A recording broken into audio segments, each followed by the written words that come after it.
మళ్ళీ ఇక్కడ కనిపించారంటే మీ లైఫ్ నాశనం చేస్తా. మీ బ్యాగ్లో 50 గ్రామ్స్ డ్రగ్ పౌడర్ పెట్టి ఫేక్ కేసులో ఇరికించి జైలుకు పంపుతా. ప్రొటెస్ట్ చేస్తున్న స్టూడెంట్స్ని ఒక పోలీస్ ఆఫీసర్ ఓపెన్గా బెదిరిస్తున్న వీడియో ఇప్పుడు నేషనల్ వైడ్గా షాకింగ్ వైబ్స్ క్రియేట్ చేస్తుంది.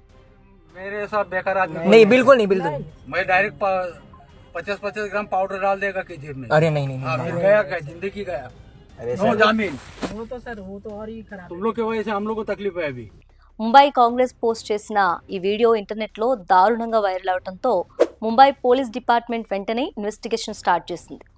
రీసెంట్గా ముంబైలోని శివాజీ పార్క్, చెంబూర్, ఆజాద్ మైదాన్ లాంటి ఏరియాలో కాక్రోచ్ జనతా పార్టీ నేతృత్వంలో స్టూడెంట్స్ పెద్ద ఎత్తున ప్రొటెస్ట్ చేస్తున్నారు.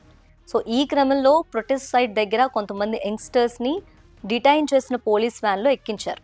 ఆ వ్యాన్ ఫ్రంట్ సీట్లో కూర్చున్న ఒక పోలీస్ యూనిఫామ్ పర్సన్ వెనకాలన్న స్టూడెంట్స్ని దారుణంగా బెదిరించాడు. మీ వల్ల నా లైఫ్ కష్టమైపోయింది, మళ్ళీ ప్రొటెస్ట్కి వస్తే మీ బ్యాగ్లో ఫేక్ డ్రగ్స్ పెట్టి లోపలేస్తా అని ఓపెన్గా వార్నింగ్ ఇచ్చాడు. ఈ కంప్లీట్ విజువల్స్ కెమెరాకి చిక్కటంతో వైరల్ అయ్యాయి. ఈ వీడియోని ముంబై కాంగ్రెస్ తన అధికారిక ఎక్స్ అకౌంట్లో షేర్ చేస్తూ తీవ్ర స్థాయిలో విరుచుకుపడింది. ఇది కేవలం బెదిరింపు మాత్రమే కాదు, ప్రజాస్వామ్య హక్కులపై జరిగిన దాడి. విద్యార్థులు ప్రశ్నలు అడిగితే జవాబుదారీతనంతో సమాధానం చెప్పాలి, కానీ ఇలా ఫేక్ కేసులు పెడతామని బెదిరిస్తారా అని క్వశ్చన్ చేసింది. ఈ ఇష్యూ సీరియస్ అవ్వడంతో ముంబై పోలీసులు వెంటనే రెస్పాండ్ అయ్యారు. వీడియో ప్రామాణికతపై విచారణకు ఆదేశిస్తూ ప్రైమ్ ఫేస్గా వీడియోలో ఉన్న సదరు సిబ్బందిని అతని కరెంట్ పోస్టింగ్ నుంచి తొలగించారు. ఎంక్వైరీ రిపోర్ట్ వచ్చాక మరిన్ని కఠిన చర్యలు ఉంటాయని క్లారిటీ ఇచ్చారు. అయితే కథ ఇక్కడితో ఆగిపోలేదు. ముంబైలో జరుగుతున్న స్టూడెంట్ ప్రొటెస్టులను కంట్రోల్ చేయడానికి పోలీసులు వినూత్నమైన వివాదాస్పదమైన పద్ధతులు వాడుతున్నట్లు తెలిసింది.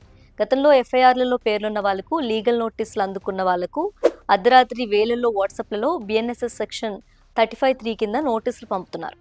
అంతేకాకుండా పోలీస్ స్టేషన్ల నుండి కాల్స్ చేసి మీరు ఇంట్లోనే ఉండాలి, బయటకు రాకుండా ఉండటానికి మీ వాట్సాప్ లైవ్ లొకేషన్ని కంటిన్యూస్గా షేర్ చేస్తూ ఉండాలి అని ఆర్డర్స్ ఇస్తున్నట్లు ప్రొటెస్టర్లు చెప్తున్నారు. ఒకవైపు ఫేక్ డ్రగ్ కేసుల బెదిరింపులు, మరోవైపు WhatsApp live location tracking, door step నిఘా. ప్రొటెస్ట్ ఆపటానికి పోలీసులు వాడుతున్న ఈ డిజిటల్ అండ్ డైరెక్ట్ ట్రాకింగ్ పద్ధతులపై దేశవ్యాప్తంగా పెద్ద ఎత్తున చర్చ నడుస్తుంది.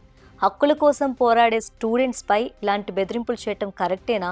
మీ ఒపీనియన్ ఏంటో కింద కామెంట్ చేయండి.